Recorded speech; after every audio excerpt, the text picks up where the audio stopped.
It's lunch, I do buckaroos. How the heck are you? I'm going to have two cocktails with you. Let me set this one down just for a second, though. Try to fix something real fast.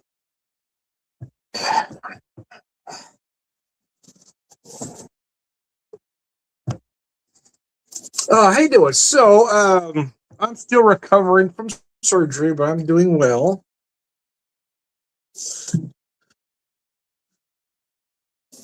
Not on any pain medication at all. In fact, I only took one pain pill Tuesday evening, the same day as the surgery. I haven't taken anything since, anything stronger than Tylenol since, and I haven't even taken that today.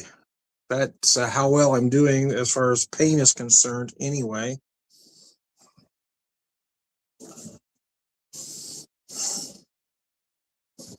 See if that's where I want it to be. Okay. Put that down there. So a friend gave me some gin here, and I kind of forgot about it in all honesty, and I hadn't used any of it yet. Gave it to me quite a while back, and it kind of got lost in the shuffle, if you will. So I wanted to make a dirty martini with it today. So sláinte. So it is a, oh wow, that's nice. It's a 92 proof gin, Mad Al gin, from Denmark, a Danish gin, if you will. Better not say that too loud, or somebody will want to go and conquer the distillery. But nevertheless, nevertheless.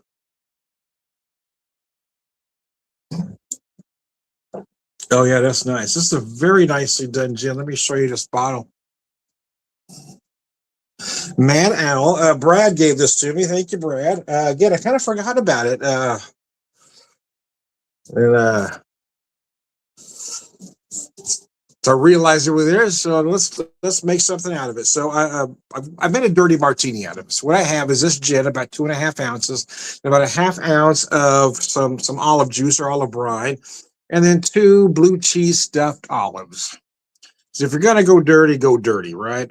That's how I feel. Dirty. Let's get dirty, baby. Get dirty. Anyways, I digress, don't you?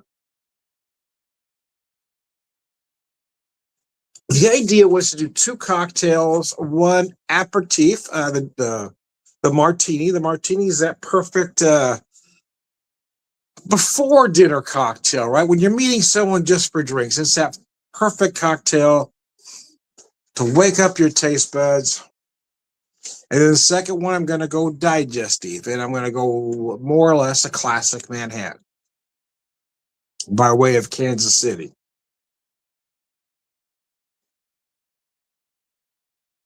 So we can call it a Kansas City, I suppose. So I'm using a Kansas City rye to make it.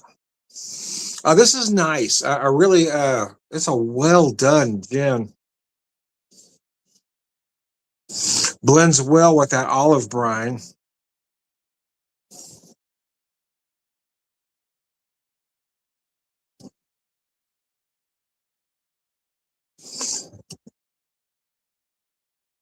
Martini is a good cocktail to get you in the game, right? Just to help you relax. You just got off work.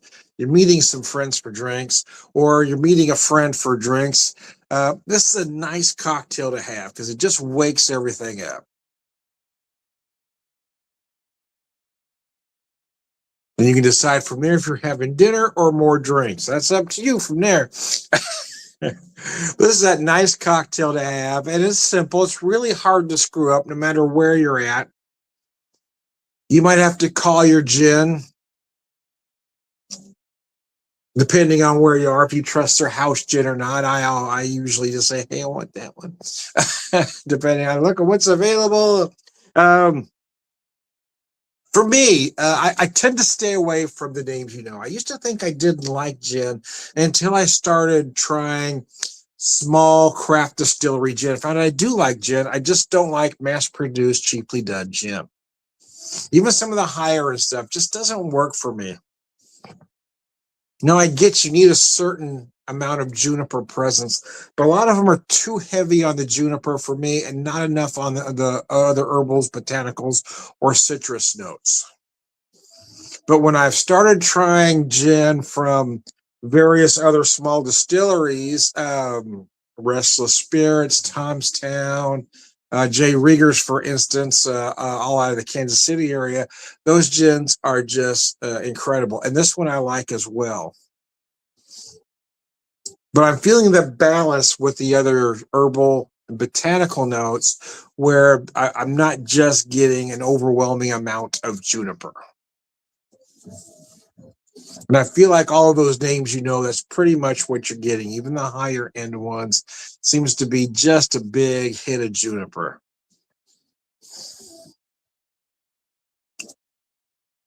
And I'm a big proponent of buying small. Support those smaller distilleries, guys. They need you. Those big guys don't need your money. Don't get caught up in, I have to have this name. Don't get caught up in that.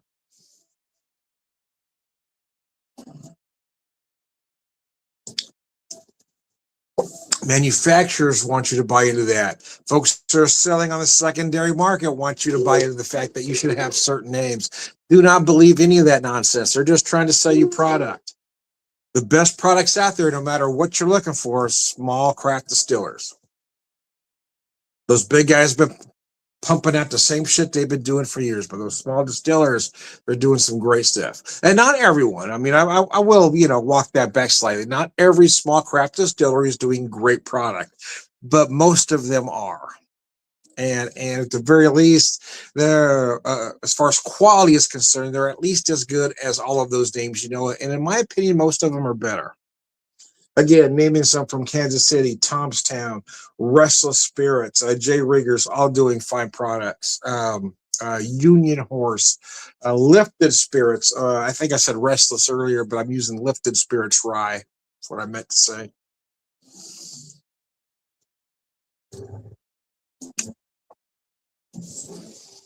But manufacturers, large distillers, and folks selling on the secondary market want you to try to buy into that you need certain products at home. I'm here to tell you don't.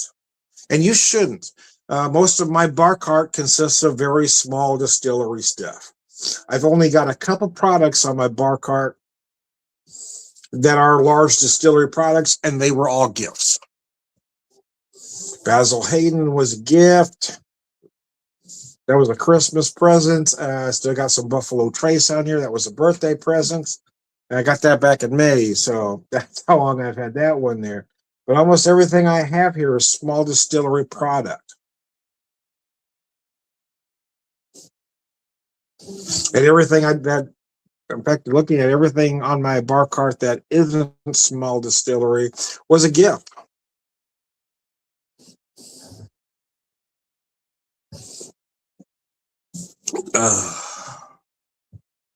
Gosh, that's nice. I haven't had a good dirty in a very long time, but that is nice. Using blue cheese stuffed olives. I just picked these up.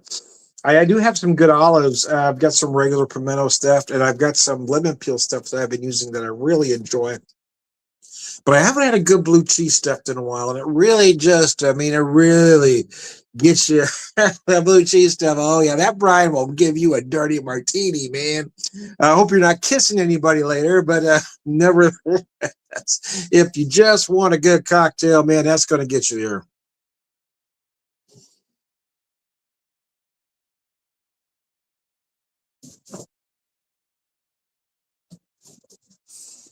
Oh, you'll probably guess I'm not really in this nice little blues club behind me, but I just try to set a mood, create a background, if you will. We'll finish this one up. Oh, yeah, I've just spent my vacation this year, unfortunately recovering from surgery, but,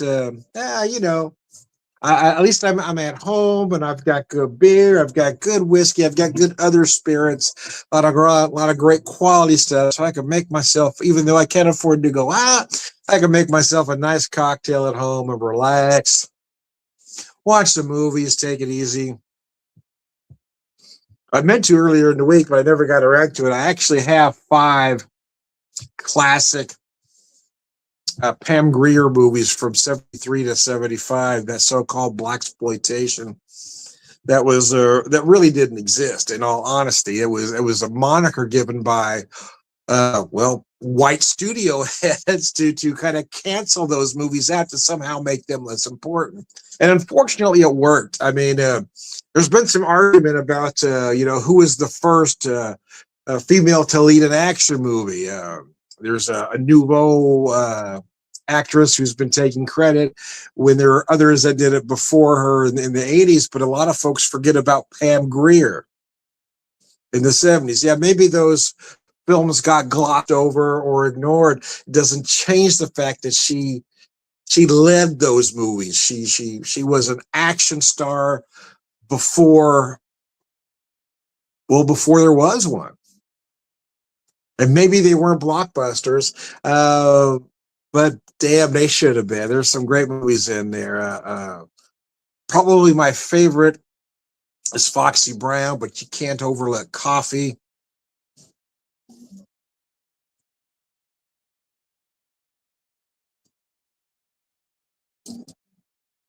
Or Friday Foster either. So my plan was earlier in the week to do a marathon, but then other things kept coming up where I didn't do this. So I may do that tomorrow or Monday.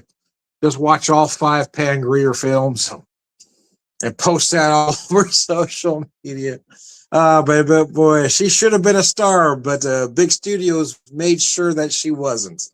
And that's just unfortunate. I thought maybe when Jackie Brown came out, and in my opinion, that was the last decent film that Quentin Tarantino did, but nevertheless, I'd hoped when Jackie Brown came out that they would show that it showed everybody what she could do and what she was capable of. That other studios would start utilizing her again, but it just didn't happen. Once you get on the blacklist, you're on the blacklist, man, and that was unfortunate. Because she is a talent, man. She is a talent.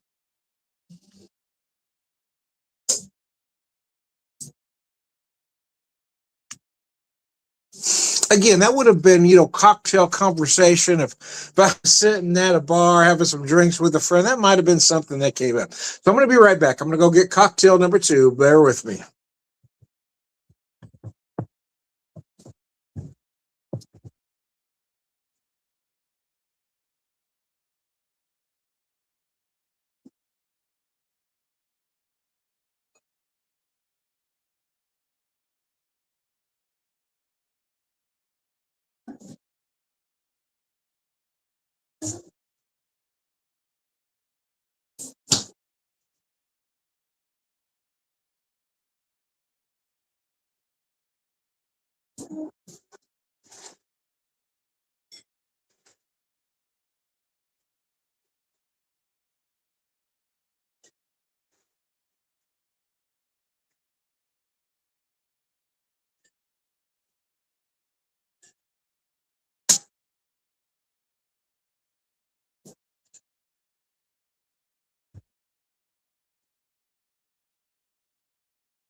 All right. So even though the glass doesn't show it, this is more or less a Manhattan. There's all the ingredients of a Manhattan: a fine rye, a fine sweet vermouth, and good bitters. But I just chose to serve it this way because, in all honesty, I like a cocktail served like this. I think it's, for me anyway, it says classic and not pretentious. And I wanted to showcase Lifted Spirits, which is the rye that I'm using. So, oh mercy. So I did more or less want to go with classic ingredients for this particular Kansas City, if you will. Manhattan by way of Kansas City. I used their Lifted Spirits Lab Chronicles triple cask finished rye whiskey aged in Missouri white oak and finished in Madeira and absinthe cask. So it's a little bit different, man. It's got some different character to it. 102.67 proof. It's just insanely good. Again, Lifted Spirits out of Kansas City, Missouri. Let me show you that bottle one more time. Again, I went with a very good classic sweet vermouth as well. This one's my personal favorite. It's the Grassotti Torino Vermouth.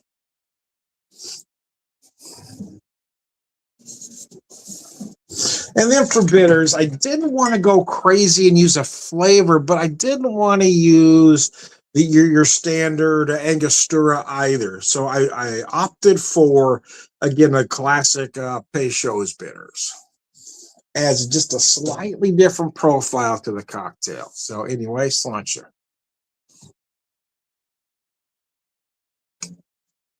Oh, that's interesting. You can really smell and taste those absinthe notes, even though I did not do an absinthe rinse on this cocktail because it is finished in absinthe barrels. You really, in fact, if you use this rye, you don't. It's a Sazerac. You don't need that to absinthe rinse. It's already there.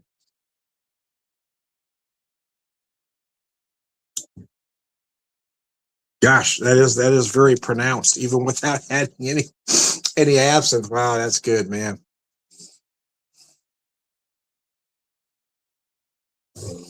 Oh, let's see. Yeah, so we started with that aperitif, that before dinner cocktail. So rye, bourbon are perfect digestives. That after dinner or dessert or nightcap cocktail. That end of the evening, that fireplace cocktail. The Manhattan is perfect for that because it's a very comforting, very satisfying cocktail, especially when I'm using a rye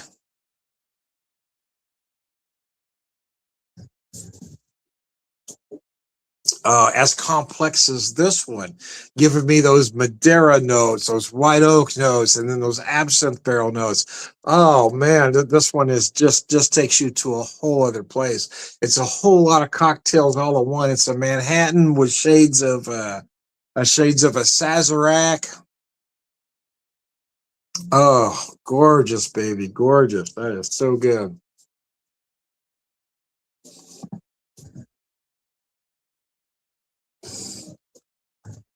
Oh,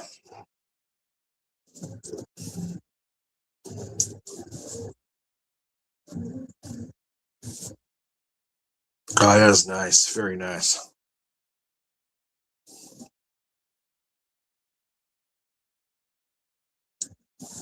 So they said I could take the wrap off my hand tomorrow, get the stitches out on Wednesday, but I will feel more comfortable getting this off.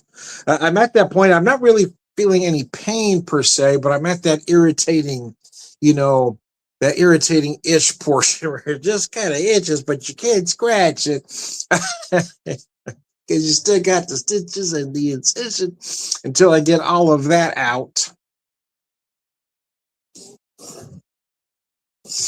Oh, mercy. This is a beautiful cocktail. Man, this rye is just so complex. It's just so gorgeous. You can take a cocktail. In fact, I did use this rye the other day to make a Sazerac.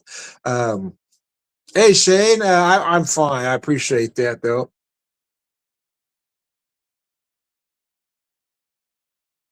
And I did add that absinthe rinse, but the truth is, I probably didn't need to, as pronounced as those absinthe notes are. I mean, it's really just Sazerac ready as is.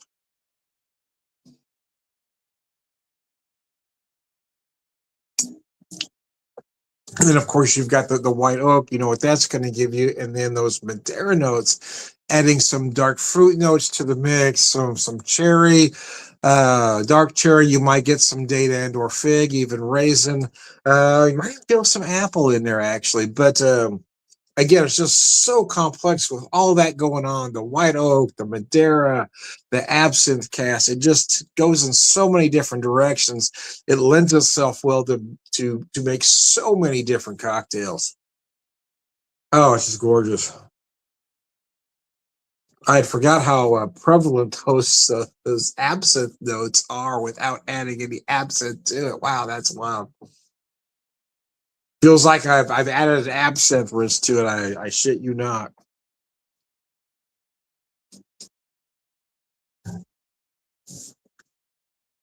Oh.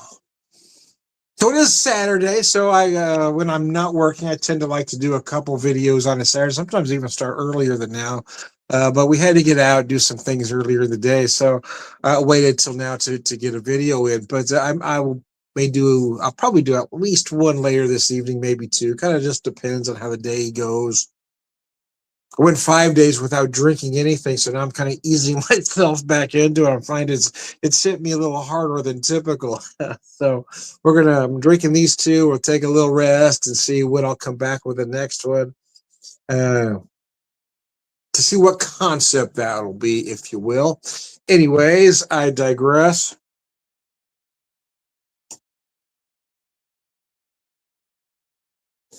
You know, I wanted to use my lip. I could have used a coupe for this, as you typically would for Manhattan, but I wanted to use my lifted spirits glass and serve this more classically, more like you would serve a Sazerac, if you will. So there you go. I am Tom, the Whiskey Whisperer, whiskey evangelist, prolific whiskey drinker.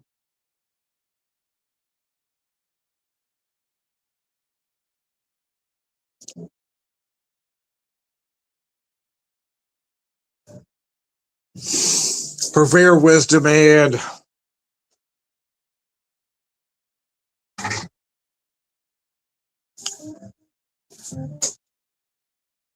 oh man, that was good.